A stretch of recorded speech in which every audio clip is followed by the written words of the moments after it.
નમસ્તે।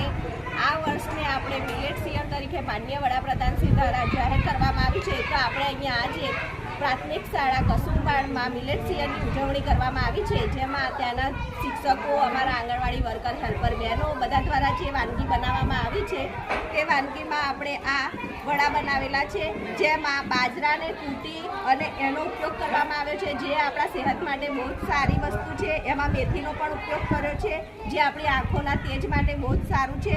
પછી આ જે ઇડલી બનાવેલી છે તે ઇડલીમાં આપણે ચોખા તો ખરા, ચોખા તો વાપરવા જ પડે, પણ એની સાથે સાથે આપણે જે અડદની દાળ વાપરે છે પણ એ મિલેટ્સમાં નથી, એના કારણે આપણે આમાં સામો વાપર્યો છે અને સામો વાપરી અને આપણે આ ઇડલી બનાવેલી છે, જેમાં આની અંદર પાલકનો ઉપયોગ કર્યો છે, જે પાલક આપણી આંખો અને સ્વાસ્થ્ય માટે સારી છે। આમાં ગાજરનો ઉપયોગ કરેલો છે, એ બી સારું છે। પછી આ મુઠિયા બનાવેલા છે, જે મુઠિયા આપણે ઘઉંનો લોટ